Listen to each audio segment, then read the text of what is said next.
Hello dear students, myself Harish Sharma और आज मैं हाजिर हूँ ट्रांसपोर्टेशन का lecture 3 human heart.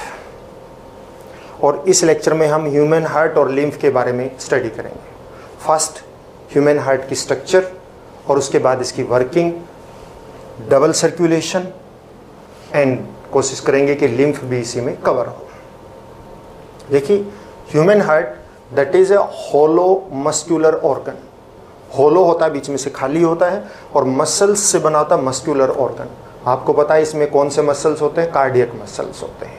Cardiac tissue से बना होता है, आपको पता है ना। तो क्योंकि हमने 9th क्लास में टिश्यू में भी रीड किया था।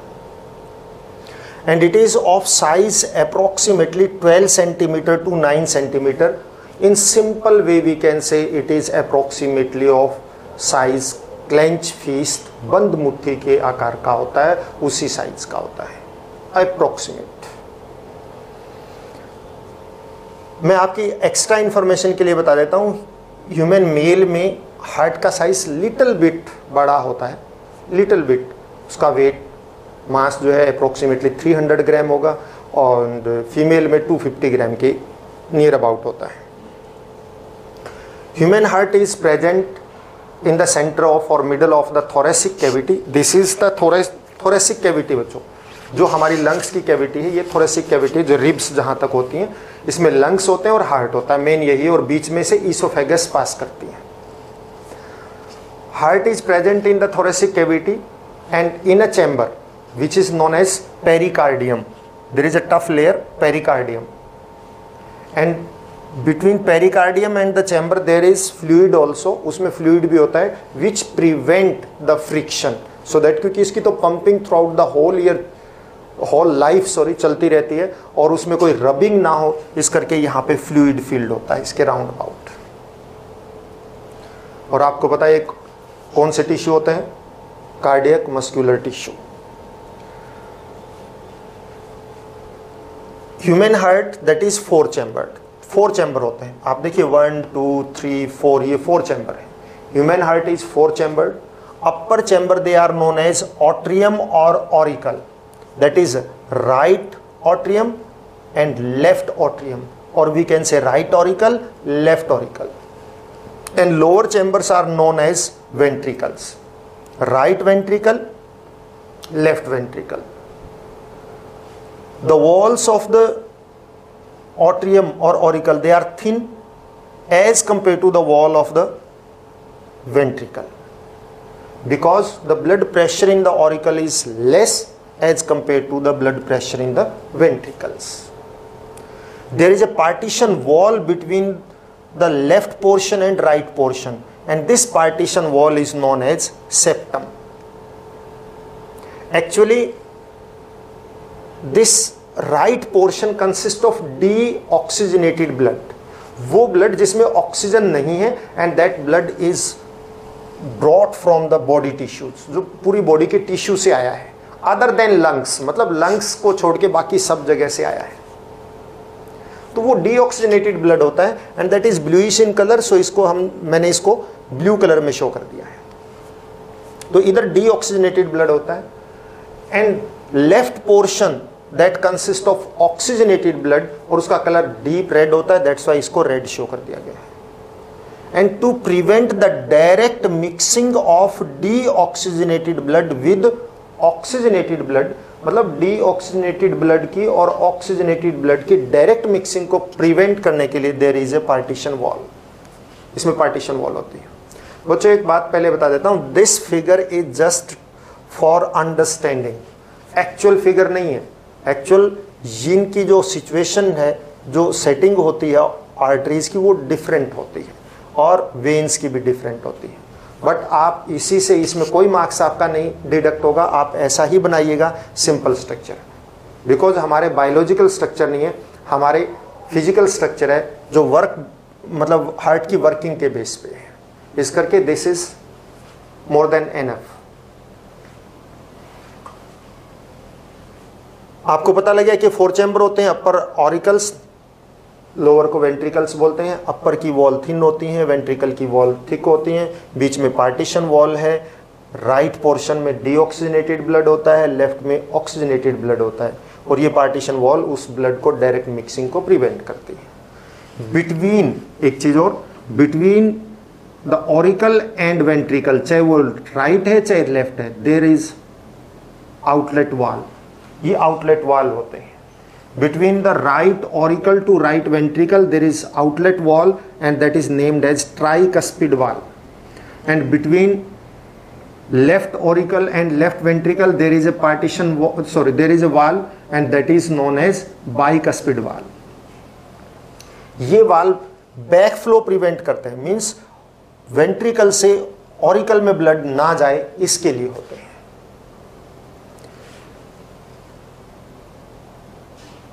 Right ventricle that is connected to the pulmonary artery, जो ब्लड को राइट वेंट्रिकल से कहां लेके जाती है, लंग्स में लेके जाती है। And the left ventricle is connected to the major artery called aorta which carry the blood to the body tissues, जो बॉडी टिश्यू तक लेके जाती है। Right portion of the heart, मैंने आपको बताया कि that consist of deoxygenated blood. Actually right auricle that is connected to the major vein called vena cava, major vein से कनेक्ट होता है। और मेजर वेन 3 आती हैं इसके अंदर, एक बॉडी के लोअर रीजन से जिसको सिस्टेमिक पोर्टल रूट बोलते हैं, और दूसरा अपर हेड रीजन से, और तीसरा इसकी इटसेल्फ वॉल से, हार्ट की वॉल से। हार्ट की जो वॉल है उनमें भी तो टिश्यू है, उनमें भी ब्लड सप्लाई होती है, और उन वॉल से जो है ब्लड को लेके आएगी एक, दूसरा जो है lower body part except head region को छोड़ के बाकी बॉडी पार्ट से लेके आएगी, और तीसरा जो है अपर हेड रीजन से। जो हेड रीजन से लेके आती है उसको हम सुपीरियर वेना कावा बोलते हैं, और जो लोअर रीजन से लेके आती है उसको हम इंफीरियर वेना कावा बोलते हैं। बट आपको उनकी जरूरत नहीं, आप सीधा कहिए कि veins bring blood from body tissues to right auricle and this is deoxygenated blood from body tissue। तो मेजर वेना कावा के थ्रू कहाँ एंटर करता है, राइट ऑरिकल में, and from right auricle through this tricuspid valve the blood goes to the right ventricle में जाता है। From right ventricle this blood, deoxygenated blood is pumped into the pulmonary artery which carry this deoxygenated blood to lungs, और lungs में gases का exchange होता है और वहां से कार्बन डाइऑक्साइड छोड़ देते हैं और ऑक्सीजन गेन हो जाती है, तो वो ऑक्सीजनेटेड ब्लड होगा। और वही ऑक्सीजनेटेड ब्लड पल्मोनरी वेन, आपको बताया था कि जो ब्लड को लेके आती हैं वो सारी वेन्स होती हैं, और पल्मोनरी वेन को छोड़ के बाकी सब वेन के अंदर डीऑक्सीजनेटेड ब्लड होता है। पिछले लेक्चर में हमने किया था। एंड एक पल्मोनरी वेन ऐसे जिसके अंदर ऑक्सीजनेटेड ब्लड है because that bring the blood from lungs, और वो कहाँ लेके आती है, लेफ्ट ऑरिकल में। लेफ्ट ऑरिकल से ब्लड कहाँ जाता है, लेफ्ट वेंट्रिकल में, और लेफ्ट वेंट्रिकल से blood pumped into the aorta मतलब मेजर आर्टरी। ये आर्टरी डिफरेंट आर्टरीज में डिवाइड हो जाती है which carry blood to different organ and it keep on dividing further and further. ये आर्टरीज जो है डिवाइड होती रहती हैं, आर्टरी फाइन और फाइन में, आर्ट्रियोल्स टू कैपिलरीज में डिवाइड हो जाती हैं, and capillaries carry blood to each and every tissue of the body.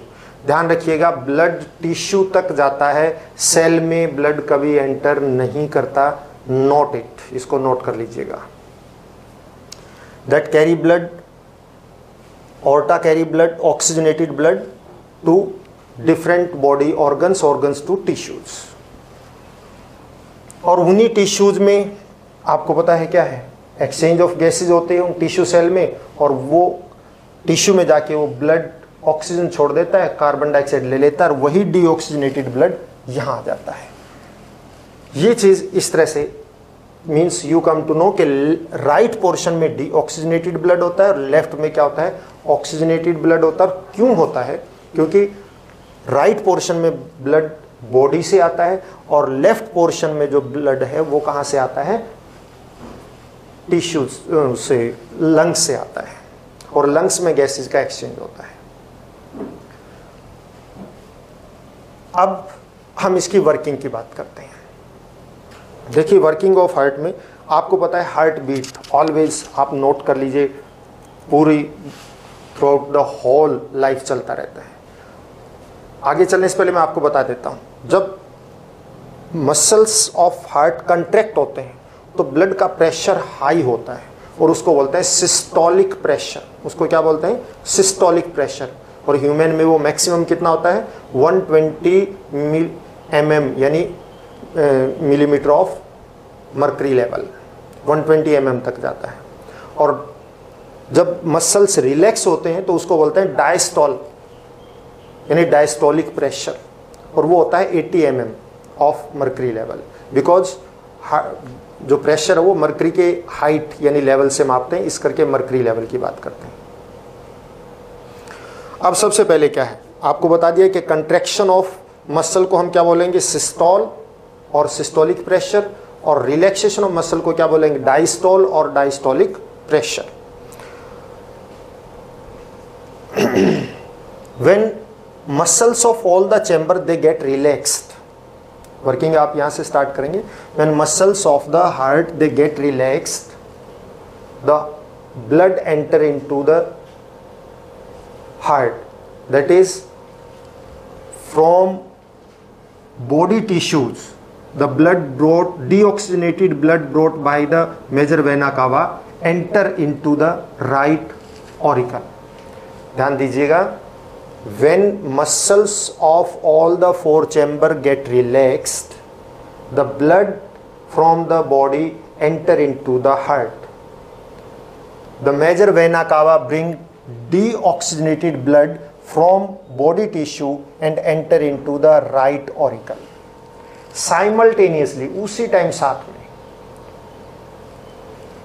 the oxygenated blood brought by pulmonary vein from lungs enter into the left auricle। दोनों auricles में एक साथ blood enter करता है। राइट ऑरिकल में vena cava लेके आती है डीऑक्सीजनेटेड ब्लड, और लेफ्ट ऑरिकल में पल्मोनरी वेन लेके आती है ऑक्सीजनेटेड ब्लड फ्रॉम लंग्स। दोनों में एंटर करता है। And then blood is pumped into respective ventricles, that is from right auricle to right ventricle through tricuspid valve, left auricle to left ventricle through bicuspid valve. When blood enter into the ventricles, the wall of the ventricle start contracting, ये contraction start हो जाता है, and these tricuspid and bicuspid valve get closed, ये close हो जाते हैं। So blood is pumped into respective arteries, अपने respective arteries में पंप हो जाता है। बिकॉज ये बंद हो गया, ये क्लोज हो गया, इधर से क्लोज हो गया, तो ये वे बच गया, तो इस वे से जाएगा। That is from blood is pumped into respective arteries, that is from right ventricle to pulmonary artery, from right ventricle to pulmonary artery, and this deoxygenated blood is carried by the pulmonary artery to the lungs में लेके जाती है। and from left ventricle the oxygenated blood is pumped into the aorta, and aorta carry the blood to different organs and organs to tissues. Actually aorta divide into arteries, and these arteries carry the blood to each and every organ and each and every tissue by dividing continuously। लगातार divide होती रहती है, और हर एक organ हर एक tissue तक, चाहे वो हेड रीजन का है, चाहे बॉडी रीजन का है, चाहे इटसेल्फ हार्ट की वॉल का है, वहां तक ऑक्सीजनेटेड ब्लड को लेके जाती है। When blood oxygenated blood reaches to the, कहां पे पहुंच जाता है? When oxygenated blood reaches to the body tissues, inside the body tissue what happen? देखिए, aorta carry oxygenated blood, that aorta divide into arteries, artery divide into arterioles, arterioles divide into capillaries, and capillaries enter into the tissue। Tissue में क्या होते हैं? Sales होते हैं। as capillary enter into the tissues, inside the blood capillary there is high concentration of oxygen and low concentration of carbon dioxide. But inside the tissue, देखिए blood capillaries में जो blood है उस ब्लड में oxygen की concentration high है और carbon dioxide की कंसंट्रेशन लो है. But inside the tissue cells क्या होगा? There is high concentration of carbon dioxide and low concentration of oxygen. क्यों? Because of respiration. वहां पे ऑक्सीजन एब्जॉर्ब हो गई है और कार्बन डाइऑक्साइड प्रोड्यूस हो गई है. तो टिश्यू सेल्स के अंदर high concentration of carbon dioxide and low concentration of oxygen है, और ब्लड में अपोजिट है, high concentration of oxygen and low concentration of carbon dioxide है. So exchange of the gases take place. तो gases की exchange होती है कहां पे? बॉडी टिश्यू में. तो यहां पे बॉडी टिश्यू में मैं आपको शो कर देता हूं. जैसे कि यहां पे सेल्स हैं, तो इन सेल्स के अंदर ये टिश्यू के सेल्स हैं और यहां पे ब्लड कैपिलरीज आती हैं. ये ब्लड कैपिलरी आई यहाँ पे, इनके राउंड अबाउट ब्लड कैपिलरी. इसमें हाई कंसंट्रेशन ऑफ ऑक्सीजन है, तो यहाँ से ऑक्सीजन तो इसके अंदर चली जाएगी और यहाँ की कार्बन डाइऑक्साइड जो है ब्लड के अंदर. Exchange of the gases take place because in the blood there is high concentration of oxygen, low concentration of carbon dioxide. Inside the tissue cell high concentration of carbon dioxide and low concentration of oxygen. So oxygen from blood diffuse into the tissue cells and from tissue cells the carbon dioxide is diffused into the blood. मतलब blood से oxygen तो cell में चली जाएगी यानी कि tissue में चली जाएगी और टिश्यू सेल से कार्बन डाइऑक्साइड कहाँ आ जाएगी? ब्लड में आ जाएगी. This take place exchange of gases. और अब एक्सचेंज ऑफ गैसेज होगी, ऑक्सीजन निकल गई है तो now blood becomes deoxygenated blood. And this deoxygenated blood carried by the vein capillaries. Capillaries फिर रीज्वाइन होके क्या बना लेती हैं? वेन्स बना लेती हैं. पिछले लेक्चर में हमने किया था, देखा था. और वो वेन्स, ऑल वेन्स ज्वाइन होके क्या बना लेती हैं? Major vena cava, and vena cava bring the blood to the right auricle. अब राइट ऑरिकल से राइट वेंट्रिकल टू हमने किया था कि that enter into pulmonary artery, और pulmonary artery carry this deoxygenated blood to lungs में लेके जाती है. और हमने किया था कि lungs में ये artery that divide into arterioles, arteriole to capillaries, और capillaries कहाँ पहुंच जाती हैं? to the wall of alveoli की वॉल में पहुंच जाती हैं. अब alveoli की वॉल, क्योंकि ये भी हम लेक्चर नंबर 1 में कर चुके ट्रांसपोर्टेशन में, alveoli की वॉल्स में, सॉरी उसमें हमने किया था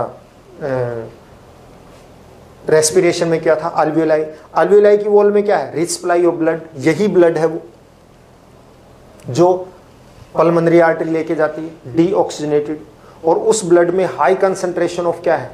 कार्बन डाइऑक्साइड है और लो कंसंट्रेशन ऑफ ऑक्सीजन है. बट जो हमने ब्रीद इन करके एयर ली थी उस एयर में हाई कंसंट्रेशन ऑफ ऑक्सीजन है and low concentration of carbon dioxide है. तो इस करके वहाँ पे अल्वियोलाई के अंदर फिर एक्सचेंज ऑफ गैसेज होता है. ब्लड से कार्बन डाइऑक्साइड निकल जाती है, और ऑक्सीजन ब्लड में आ जाती है. And now this oxygen combine with haemoglobin of RBC, और वो क्या बन जाता है? Oxygenated blood. And that oxygenated blood is carried by the pulmonary vein and bring into the right auricle. इस तरह से ये पूरा प्रोसेस चलता रहता है. आप ध्यान से आपने सुना होगा, और नहीं आपने एक बार वो किया तो इस लेक्चर को दोबारा रिवाइंड कीजिए. आपको एक एक बात बता दी गई है. फिर भी मैं रिपीट कर देता हूं कि किस तरह से होता है. मैं आपको यहां सिंपल वे में एक फ्लो चार्ट से बताता हूं. This is a human heart. हम यहां से शुरू होते हैं. लेफ्ट वेंट्रिकल से जो ब्लड है दैट इज पंप्ड इनटू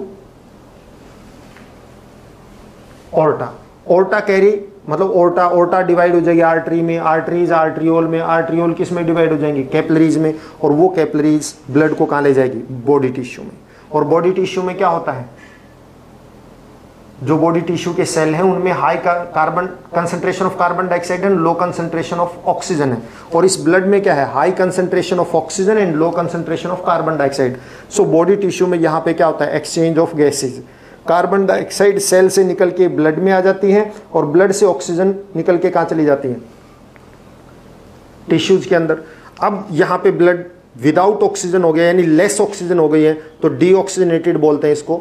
100% बाहर नहीं निकलती, मतलब लो हो जाती है, तो डीऑक्सीजनेटेड ब्लड होते हैं। And that deoxygenated blood carry by the blood capillaries, blood capillary join होकर वेन बन जाती है, वेन से फिर वो वेना कावा जो है ये कहाँ एंटर कर जाता है, राइट ऑरिकल में। राइट ऑरिकल से कहाँ गया, राइट वेंट्रिकल में। राइट वेंट्रिकल से it is pumped into the pulmonary artery और pulmonary artery carry to the lungs और लंग्स में फिर वही गैसेस एक्सचेंज होता है लाइक दैट। और गैसेस एक्सचेंज होगा तो मतलब इस ब्लड के अंदर लो कंसंट्रेशन ऑफ ऑक्सीजन है, high concentration of carbon dioxide है।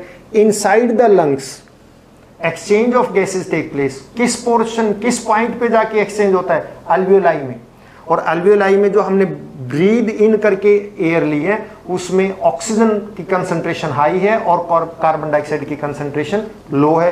फिर अगेन अल्वियोलाई के अंदर एक्सचेंज ऑफ गैसेज होता है और वहां पे क्या होता है, अल्वियोलाई से ब्लड में ऑक्सीजन आ जाती है और ब्लड से कार्बन डाइऑक्साइड निकल के अल्वियोलाई में चली जाती है।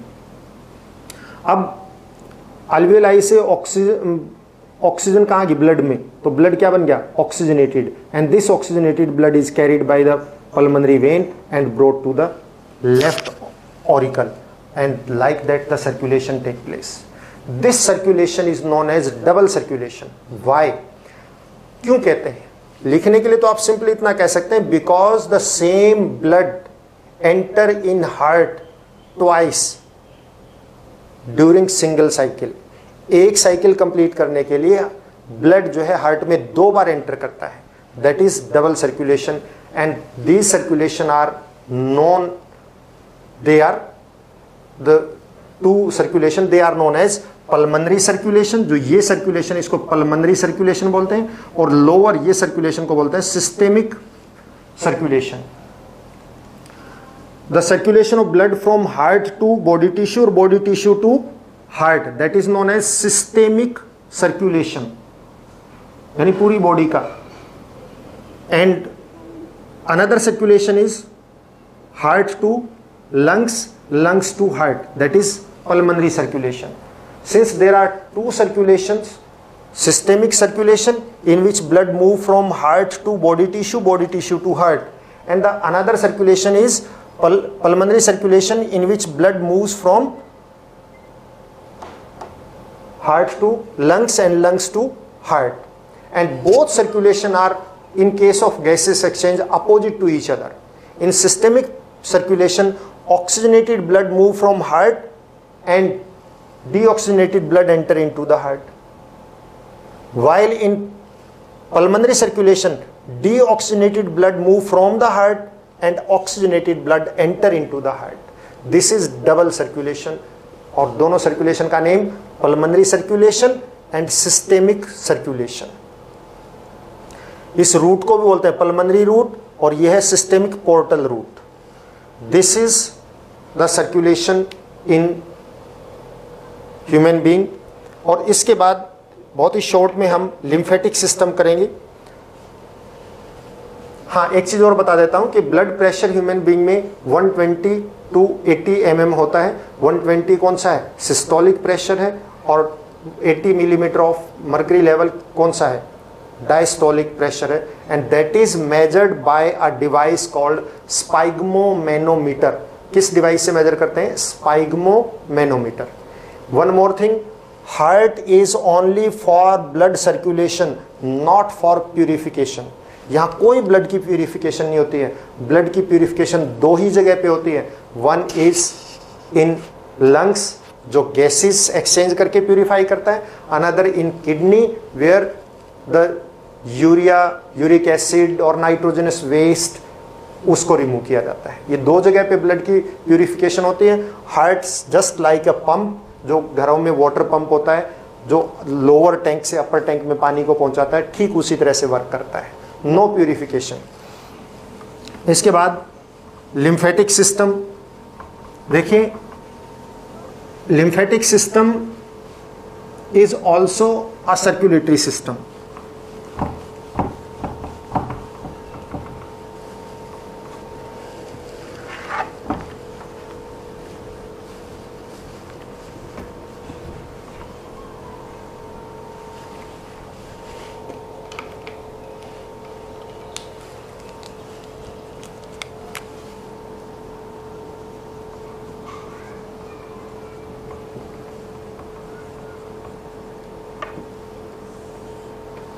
इसको समझने के लिए मैं आपको पहले एक बात बता देता हूं। जब ब्लड टिश्यू तक पहुंचता है तो ब्लड कैपिलरीज होती है वहां पे, एंड ब्लड कैपिलरीज बहुत ही फाइन होती, बहुत पतली होती हैं, उसमें से लार्ज मॉलिक्यूल पास नहीं कर सकते हैं। इस करके उसकी वॉल में से ब्लड कैपिलरीज बहुत ही फाइन है, इसकी वॉल में लार्ज मॉलिक्यूल पास नहीं कर सकते, दैट्स वाई इसकी वॉल में से लार्ज मॉलिक्यूल बाहर निकल जाते हैं और टिश्यू सेल के राउंड अबाउट कलेक्ट हो जाते हैं।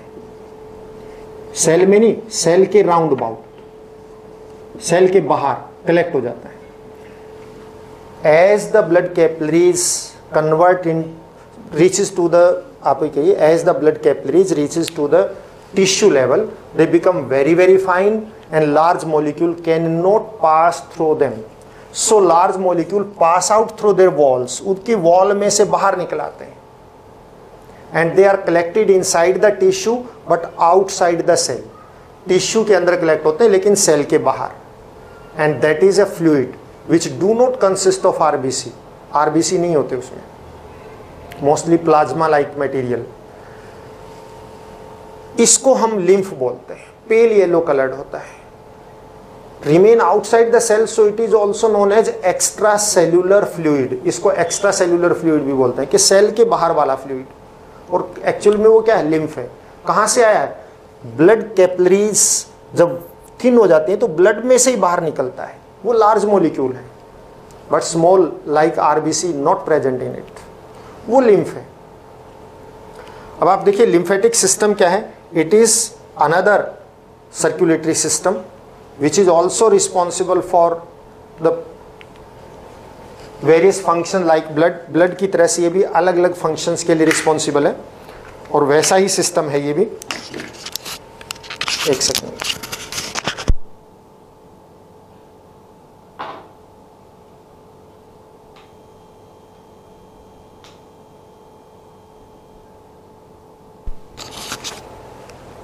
तो lymphatic system that consists of major lymph, lymphatic system एक तो lymph होता है, lymph capillaries,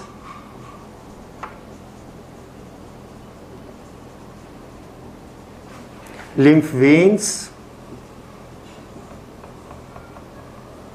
and lymph nodes।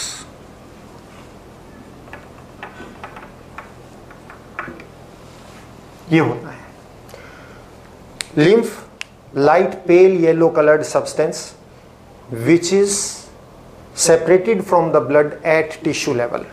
When blood capillaries become very fine, the large molecule cannot pass through the walls, and so the large molecule they come out through the wall of the capillaries and collected inside the tissues outside the cell. It cleans the cell, and this is also known as extracellular fluid. It consists of plasma, mainly plasma like material, and lymph also consists of two parts. One is plasma of lymph and another is lymphocyte cells. Lymph that consists of fluid matrix like blood की तरह से, blood plasma की तरह से fluid होता है, and it also consists of proteins होते हैं, digested molecules, मतलब digested food कह दीजिए आप, वो प्रेजेंट होता है। It also consist of dead cells, germs, ये सारे इसके अंदर प्रेजेंट होते हैं, but it is very similar to the blood plasma and do not consist of RBC, but it consist of lymphocyte which are similar to the WBC. जो WBC की तरह से सिमिलर होते हैं वैसे ही जो है इनके अंदर लिम्फोसाइट होते हैं विच फाइट अगेंस्ट द डिजीजेस। फिर lymph capillaries, these are the capillaries like blood capillaries but wider than the blood capillaries। ये blood capillaries की तरह से होते हैं but blood capillaries से थोड़ी सी क्या होती हैं, wide होती हैं, and they carry the lymph from tissue and join to form the lymph vein। तो ये lymph को जो है कैरी करती हैं और blood capillaries से थोड़ी सी wider होती हैं, larger diameter होता है। दीज आर इंटरमिक्स्ड, मतलब आप ये कहें कि these are interwoven with blood capillaries के बीच में ही उलझी होते हैं, but do not connect with blood capillaries directly, लेकिन डायरेक्टली ब्लड कैपिलरी से कनेक्ट नहीं होती, उन्हीं के बीच में इंटरवोवन होती हैं और ब्लड कैपिलरी से थोड़ी सी वाइड होती हैं। लिम्फ वेसल्स और lymph duct, lymph capillaries join together to form wider vessel, wider tubule structure, that is lymph vessels. उनको हम क्या बोलते हैं? लिम्फ वेसल्स बोलते हैं या लिम्फ वेन्स भी कह देते हैं। तो ये जो है लिम्फ कैपिलरीज है वो ज्वाइन होकर थोड़ा सा वाइड वेसल बनाते हैं, जिनको हम क्या बोलते हैं?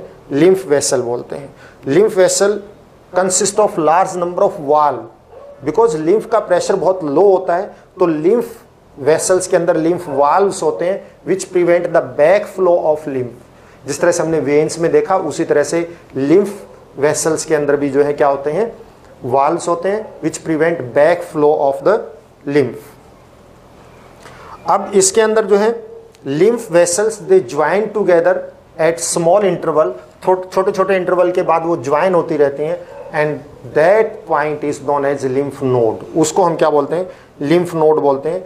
Lymph node they are the joint of, आप ये कहिए कि लिम्फ वेसल्स और lymph veins, and these consist of a special type of cell called lymphocyte which are very similar to WBC। उनके अंदर स्पेशल WBC की तरह के सेल होते हैं which clean the lymph, which fight against the germs, which detoxify the toxic substances।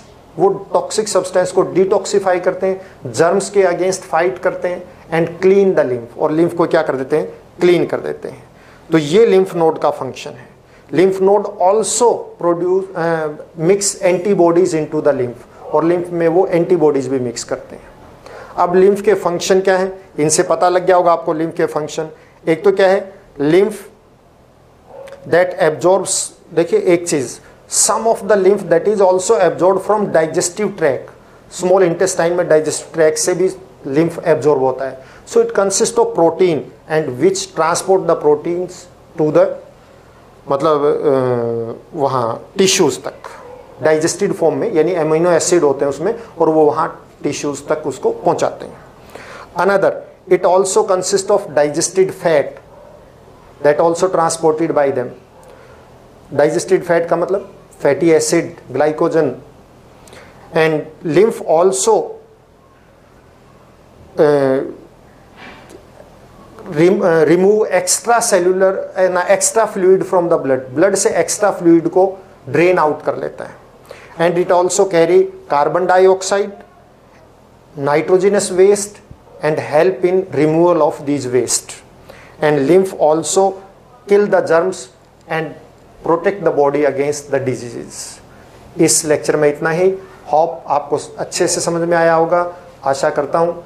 और अगर आपको अच्छा समझ में आया, मुझे भी पता लगना चाहिए कि आपको अच्छे से समझ में आ रहा है, तो आप प्लीज़ जब आप लाइक करते हैं या सब्सक्राइब करते हैं तो मुझे हौसला मिलता है कि हाँ मैं बहुत अच्छा कर रहा हूँ और आपको समझ में आ रहा है। तो कृपया ये ज़रूर कीजिएगा।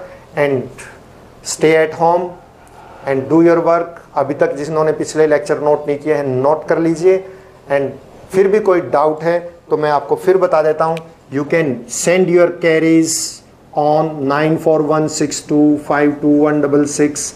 इस व्हाट्सएप नंबर पे आप अपनी कोई भी डाउट आपका हो वो आप भेज सकते हैं। आपका डाउट व्हाट्सएप कीजिएगा और आपको व्हाट्सएप पे ही उसका आंसर मिल जाएगा, और हो अगर कॉल करने की ज़रूरत पड़ी तो वो भी कर दी जाएगी।